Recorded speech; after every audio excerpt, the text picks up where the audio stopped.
Hello, my name is Karen Ellis, and I am here today to show you how I created the little boxes for the tree advent calendar featured in the winter issue of the Canadian Scrapbooker in 2012.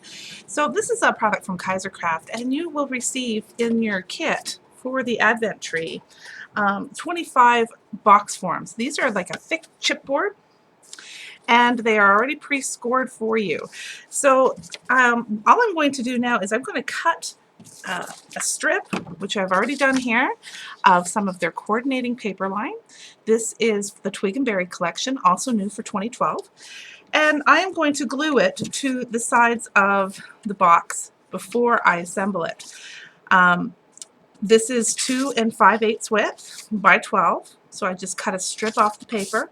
And I'm going to use my favorite liquid glue. This is 3-in-1 glue from Beacon, but you can use whichever you like.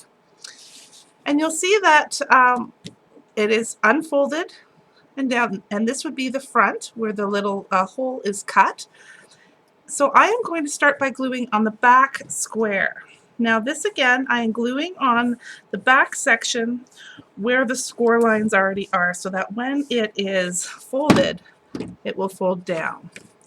I'm also going to put some glue. I'm putting it along the edges, as you can see. Put some glue on the next square clockwise. So here we are, putting the paper on the chipboard. I kind of move it around a little bit.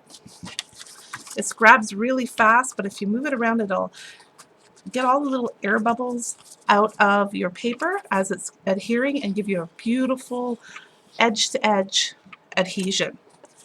So now I'm going to fold this up and fold up the next side that I had already glued. And I'm going to kind of tug tightly on the paper and bring that up to cover the next side. And I am just using my fingers. I'm kind of pressing very hard just to kind of move it around and seal that. And just with my fingers, I'm just kind of scoring that edge that I created. Next, I'm going to put some glue on the front portion of the chipboard.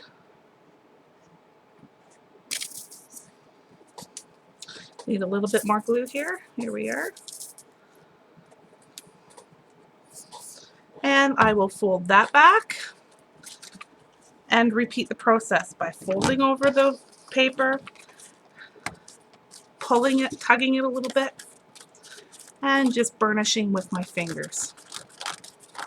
Perfect. Give it a little score on the corner that I created. And the last one. Oh, need some more glue in here. There we are.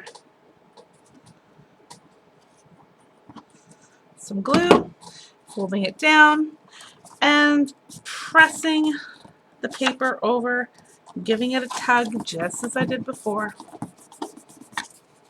And I'll have this little bit here left on the edge. Now this is why I started at the back, because I'm just going to put a little bit of glue on the edges of that paper and then fold it over this way till it matches at the back. And if you do have a seam, the seam is at the back of the box and no one's going to see it once it's in your advent tree. So here we are. Now this glue does dry very quickly, as you can see. So I'm all set to go. I have some scissors here. I just used my Westcott scissors, and I'm going to make a little snip where that cutout semicircle is in the chipboard. And then I'm just going to take that and use that as a guide, and I'm just tearing the paper around so that I can have a nice edge on my box. Now, I also like to cover the top end because I don't like how rough it is. I could ink it, I could paint it, but in this case, I'm going to take some fabric tape. Here's a roll of fabric tape that I have here in the studio, and I'm going to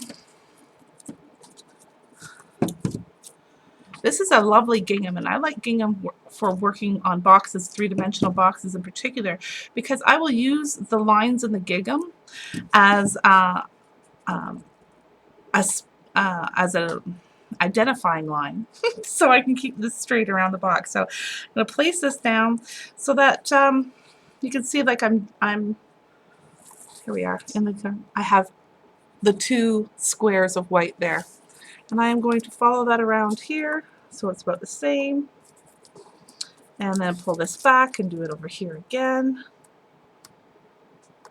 There we are.